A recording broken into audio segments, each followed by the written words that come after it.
Pierre Sabatier, bonjour. Bonjour Vincent. Alors vous êtes le président du cabinet d'analyse économique PrimeView et voilà peu, dans l'une de vos publications, Pierre, vous avez indiqué voir des signaux d'achat forts sur les marchés boursiers. Alors ça ne laisse pas d'étonner quand on vous connaît un peu parce que vous n'êtes généralement pas connu pour être d'un optimisme béat quant aux perspectives boursières. Quelle mouche vous pique donc ? Alors effectivement, on n'est pas connu pour notre optimisme béat, j'espère pas non plus pour notre pessimisme béat, on essaye d'être lucide et objectif. Et pour ça, vous savez, ce qu'on essaye de repérer sont des évidences statistiques, c'est-à-dire quand les marchés nous disent qu'à court terme, moyen terme et long terme, sur la base de l'historique sur les indices dont on dispose, c'est-à-dire des indices historiques d'ailleurs qui sont très longs, eh bien globalement, à un moment donné, les mauvaises nouvelles sont déjà intégrées dans les cours au regard du parcours des indices. Et donc la baisse extrêmement violente nous dit qu'à court terme, moyen terme et long terme, il est très peu probable d'aller plus loin et du coup, ça laisse espérer un rebond. Alors, ce qui ne qualifie pas le marché, entre 10 et 13% d'un point de vue historique. Sur tous les marchés ? Sur les marchés européens, américains et japonais. C'est quelque chose d'assez étonnant. Depuis maintenant quelques années, vous savez, les investisseurs ont joué finalement un seul thème, une seule thématique, les quantitative easing des banques centrales, la création monétaire, et ce qui a reflété tous les marchés japonais, européens, américains. Et depuis maintenant 6 mois, à chaque fois qu'on a un accident, on a un comportement extrêmement similaire des marchés les uns par rapport aux autres. Et donc effectivement, l'évidence statistique qu'on évoque, ce 10 à 13%, elle est valable aux États-Unis, en Europe et au Japon, donc pour le moment les semaines à venir. Donc pour vous, c'est pas l'entrée dans le grand marché baissier en ce moment, ce qui se joue. Alors, vous savez, dans le monde de l'investissement, la question de fond, c'est pas d'avoir raison, parce que si on est à un minimum objectif, finalement, on peut poser des diagnostics qui sont solides. La question, c'est le timing et c'est le quand. Nous jugeons depuis maintenant assez longtemps que nous sommes dans un marché de bulle de valorisation, c'est-à-dire que les cours boursiers, les niveaux de valorisation ne sont pas justifiés par les fondamentaux économiques.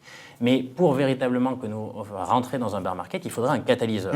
Donc les catalyseurs, on les cherche, on en trouve quelques-uns, mais pour nous, il est peu probable en fait qu'ils se matérialisent tout de suite. Donc on voit plus une sortie par le bas des marchés conséquente dans un second temps, plutôt à horizon du second semestre 2016. Donc on est plutôt pour le moment sur la fin dans une phase de transition, voilà. La fin du marché haussier avant le basculement en marché baissier. C'est ça, avec une prise de conscience lourde des investisseurs que les beaux jours sont probablement derrière nous. Alors vous dites que c'est une question de timing, mais justement, est-ce qu'on n'a pas d'ores et déjà des catalyseurs potentiels? Alors je vais commencer par le premier, le plus évident, parce qu'on en a déjà discuté maintes fois et vous avez été, je dois le dire, l'un des premiers à tirer la sonnette d'alarme avec des arguments très percutants. Bien avant que tous les stratégistes se disent « Ouh là là, il y a quelque chose de pourri dans l'empire du milieu », vous avez tiré la sonnette d'alarme quant à la Chine. Vous avez dit que la Chine était face à une crise structurelle, d'une certaine façon. Et d'ailleurs, vous nous avez apporté un graphique qui illustre ce ralentissement chinois. C'est le graphique de la production industrielle et de la production d'électricité, qui sont deux indicateurs très pertinents de l'activité dans le pays qui est la manufacture du monde. Et on voit bien que depuis 2005, eh bien, le rythme de progression de cette production industrielle et de cette production électrique baisse. Donc aujourd'hui, on a un ralentissement. Est-ce que ce ralentissement, qui est de plus en plus prononcé, n'est pas le signe noir, le Black Swan, comme on dit, qui pourrait nous faire rentrer dans un marché baissier? Alors, vous savez, le signe noir pour les investisseurs, c'est ce qui ferait rentrer dans un bear market de manière assez violente et brutale. C'est quelque chose qu'on n'a pas vu. Et donc, sur la Chine, notre problématique, c'est pas de savoir si elle ralentit. Vous le savez, pour nous, le ralentissement chinois n'est pas d'origine conjoncturelle, il est d'origine structurelle. Les autorités chinoises doivent faire face à un véritable défi, celui de transformer, je dirais, leur moteur de croissance, qui reposait jusqu'à maintenant sur les exports et l'investissement, vers leur marché intérieur. Oui, mais je me souviens d'un temps où on nous disait sous 8% de croissance, la Chine est en récession. On a eu des chiffres publiés là, on va faire 6,9% en 2015, oui. Donc récession. Alors, ou pas? Non, oui, récession, c'est-à-dire que probablement le 6,9 est bien au-dessus d'ailleurs de la réalité. La question de fond en Chine, ce n'est pas la notion de récession ou de croissance, puisque vous ne pouvez pas faire confiance aux chiffres qui vous sont diffusés. La question de fond, c'est est-ce que le niveau de l'activité chinoise actuelle peut déboucher sur des troubles sociaux? Le signe noir chinois n'est pas d'origine économique. Il sera d'origine politique. Nous ne sommes pas ni en Europe ni aux États-Unis. Les autorités fonctionnent de manière différente. Effectivement, il existe un deal implicite entre population et autorité. Oui, vous avez souvent évoqué sur ce plateau. Si vous nous apportez suffisamment de croissance pour qu'un jour nous puissions espérer en bénéficier, nous ne remettons pas en question la légitimité. Malheureusement, aujourd'hui, le vrai goulet d'étranglement, c'est que les autorités doivent assumer une récession, mais une récession brutale, c'est-à-dire probablement des chiffres de croissance qui seraient inférieurs à zéro, qui soient négatifs, pour purger les excès passés. Ils ne sont pas prêts à faire ce pari-là. Ils ne sont pas prêts aujourd'hui encore à scier la branche sur laquelle ils sont assis, c'est-à-dire à prendre ce risque-là. À partir de là, on estime ils vont continuer à ralentir de manière structurelle, de manière profonde, mais globalement, ils ont quand même les moyens d'éviter que le bébé parte avec l'eau du bain. Donc, ce qui jouerait le signe noir, ça serait que la Chine tombe. Et aujourd'hui, on ne pense pas que la Chine tombe, on pense que la Chine ralentit de manière structurelle et qu'elle va ralentir pendant longtemps.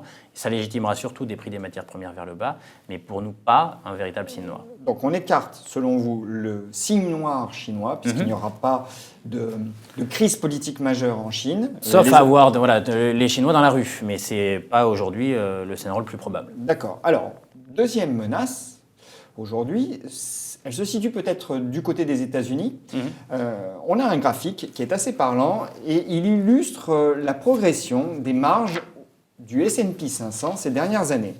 Or, on constate que ces marges sont à des niveaux records. Les arbres ne montant pas jusqu'au ciel, on est en droit de se dire qu'elles vont finir par décroître. Or, on a des valorisations boursières aux États-Unis qui sont très tendues.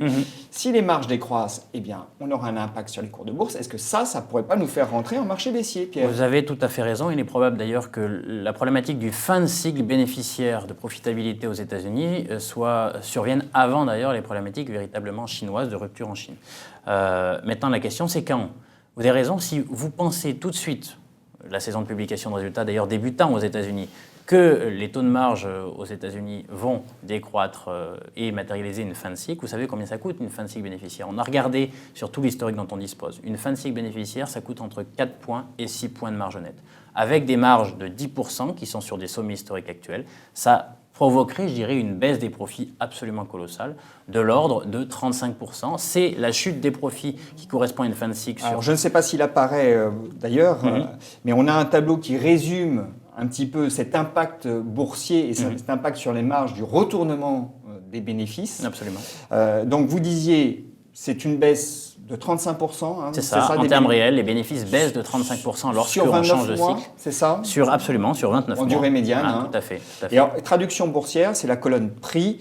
Donc c'est un décrochage moyen de 28%. Voilà, d'une trentaine de pourcents, absolument. C'est-à-dire des niveaux beaucoup plus bas qu'aujourd'hui. En 23 mois. En 23 mois, absolument. Les marchés financiers anticipant un petit peu en général ce scénario-là. Donc la question, c'est qu'effectivement, si la fin de cycle bénéficiaire se matérialise tout de suite, effectivement, nous rentrons dans un bear market et les marchés... Pas tout de suite, parce qu'on a regardé les choses dans le détail. Pour l'instant, il n'y a pas de véritable contagion de la problématique du secteur producteur de matières premières en Chine, notamment à travers les gaz de schiste. Eux souffrent déjà beaucoup et les taux de marge ont beaucoup baissé, mais pour l'instant, il n'y a pas de contagion au reste. Pour nous, le vrai catalyseur d'une fin de cycle bénéficiaire proviendrait plutôt d'une erreur de politique monétaire. C'est-à-dire une augmentation trop rapide des taux d'intérêt aux États-Unis ? Absolument, que la Fed juge l'état de l'activité aux États-Unis trop importante par rapport à ce qu'elle n'est réellement. Vous le savez, la thématique du plein emploi nous a occupés en fin d'année dernière. Tout le monde nous dit qu'il n'y a plus de chômage. Vous partagez pas cette vue du plein emploi aux États-Unis. Il n'y a plus de chômage. Oui, il n'y a plus de chômage lorsqu'on regarde le taux de chômage officiel, mais lorsqu'on compte et on dénombre tous les gens qui souhaiteraient avoir un emploi aux États-Unis, on constate qu'on est encore loin du plein emploi. L'économie américaine ne sert pas tous les emplois aux Américains qui souhaiteraient en disposer. Donc dans ce cadre-là, il n'y a pas de raison de durcir la politique monétaire. Bien au contraire, le ralentissement actuel ferait que s'il y avait durcissement du ton du côté de la Fed, ça serait une erreur. Cette erreur-là, elle précipiterait probablement cette fin de cycle bénéficiaire et là tout de suite, nous rentrerions en bear market avec des niveaux de prix, des objectifs de prix beaucoup plus bas qu'aujourd'hui. Mais vous ne voyez pas Janet Yellen pas tout de suite, en tout cas, on ne mise pas sur l'erreur de jugement, même si effectivement, par le passé, on a pu en constater. Alors, pas de signe noir chinois, pas de signe noir américain. Est-ce que la menace, donc, la plus substantielle, n'est pas à rechercher du côté des matières premières et des pays producteurs de pétrole ? Ils ont dopé la croissance ces dernières années. Ils ont soutenu la demande mondiale très fortement.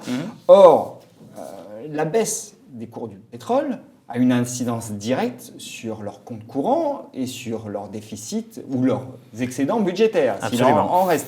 D'ailleurs, vous nous avez apporté un autre graphique qui est très très illustratif de ce qui se passe en ce moment chez les pays producteurs. Ce sont les prix du pétrole rapportés à la balance du compte courant des pays de l'OPEP. Et on voit que jusqu'à 2014, ce sont les barres, des histogrammes, les pays de l'OPEP étaient en excédent. Depuis la chute des cours pétroliers, depuis l'été 2014, eh bien on voit bien qu'ils ont basculé en déficit courant. Est-ce que là, on n'a pas notre signe noir ? C'est effectivement notre principale source d'inquiétude à court terme. C'est cette question de la résilience des économies productrices de matières premières. Encore une fois, le ralentissement chinois n'est pas un signe noir parce que c'est un ralentissement structurel. Par contre, la conséquence de ce ralentissement, c'est qu'ils exportent des prix des matières premières qui seront durablement bas pendant longtemps. Et là est le problème. Le problème, ce n'est pas que les prix des matières premières sont basses, c'est aujourd'hui le problème vient qu'elles sont durablement basses. Et c'est le durable qui pose question parce que pendant 10 ans, tous ces pays qui n'ont que bénéficié finalement de l'effet Chine, qui a dopé la demande de matières premières au niveau mondial et donc a poussé les prix vers le haut. Et donc eux, produisant des matières premières, en ont bénéficié, ont eu des recettes fiscales absolument colossales, des excédents courants absolument colossaux. La question de fond, c'est ceux-ci ont disparu. Et face à cette disparition-là, sauront-ils adapter leur train de vie ? Puis la question n'est pas de je gagne beaucoup ou je gagne peu, c'est combien je dépense en face de ces recettes-là. Et aujourd'hui, les recettes sont extrêmement écrasées au regard des prix des commodities, en général d'ailleurs, pas que du pétrole actuel. Et c'est vraiment notre source d'inquiétude à court terme. Alors pour qu'on se figure bien les choses, à quel prix pétrolier d'équilibre doivent se situer les cours du brut pour que les pays producteurs atteignent un équilibre budgétaire? Alors, pour la plupart d'entre eux, entre 90 et 150 $ le baril. Donc, vous voyez bien qu'en dessous de 30, on est loin du compte. Et même l'Arabie Saoudite ? Même l'Arabie Saoudite, on est autour de 90 $ le baril. L'Arabie Saoudite, d'ailleurs, n'étant probablement pas l'endroit du monde où il y a le plus de risques, tout simplement parce que c'est le plus gros. Elle bénéficie effectivement de coûts de production qui sont relativement faibles. Mais alors pour autant, elle va en 2015 connaître un déficit budgétaire entre 15 points de PIB et 20 points de PIB. Je rappelle, en comparaison, la France, c'est 4 points de PIB. Donc un déficit absolument colossal. Sauf que l'Arabie Saoudite, aujourd'hui, bénéficie d'un trésor de guerre. Elle a à peu près entre 500 et 600 milliards de réserves de change de côté. Donc ce trésor de guerre fait que même à 15 points ou 20 points de PIB, elle est capable de supporter pendant 4 à 5 ans ces niveaux de prix-là. Donc l'Arabie Saoudite ne sera probablement pas l'épicentre en fait d'une secousse. Ce seront les autres pays producteurs. Tous les autres qui ne disposent pas en fait de la puissance de feu de l'Arabie Saoudite et qui sont donc beaucoup plus fragiles. Et c'est la question de fond. Et cette question, on y répondra de manière brutale, en rupture, à savoir que voilà, pendant un temps, tout se passe bien, malgré les prix du baril de pétrole et des matières premières en général très bas.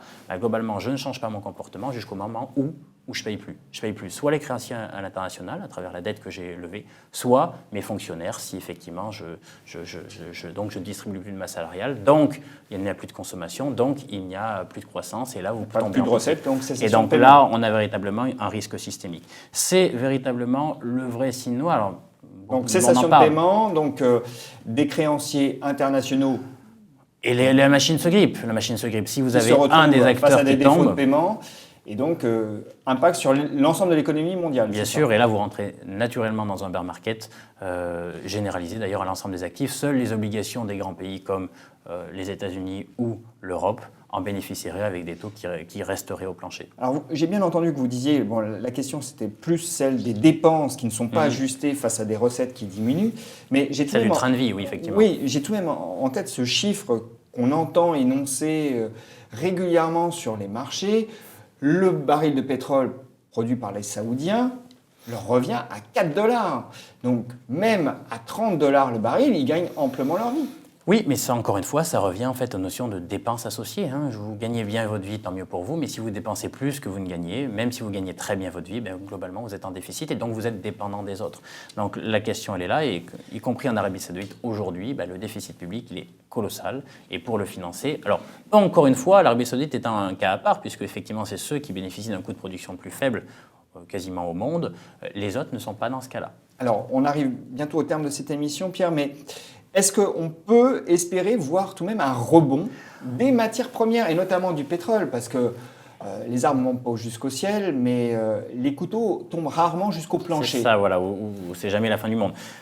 Oui, on peut avoir tout à fait un rebond du prix du pétrole à hauteur de $40, $50, que sais-je, peu importe. Ça restera des niveaux qui seront bien plus faibles que les Surtout niveaux. si vous croyez à un rebond des marchés Ça sera actions, corrélé. il risque d'être piloté par Ça cette sera corrélé hausse pour des une- matières premières. absolument, pour Ce une rebond raison. des matières premières. Pour une raison assez simple, c'est qu'une partie, vous savez que le pétrole est aussi un actif financier sur lequel jouent les investisseurs et qu'on a des positions vendeuses, voilà, spéculatives vendeuses sur ce marché-là, qui, si elles se débouclaient, feraient automatiquement remonter les prix. Mais la question de fond, encore une fois, sur le risque systémique et le signe noir, c'est pas $30, 40 ou 50. C'est véritablement que, durablement, on soit dans cette enveloppe de prix-là, parce que ça va générer un véritable problème structurel aux économies, dont l'activité et le train de vie dépend de ces prix-là. Mais pour le moment, vous croyez plutôt à un rebond à court terme, Rebond à court terme. des marchés actions avant que les choses se compliquent peut-être au second semestre. C'est Plutôt bien au ça. second semestre. Pierre, merci. Merci.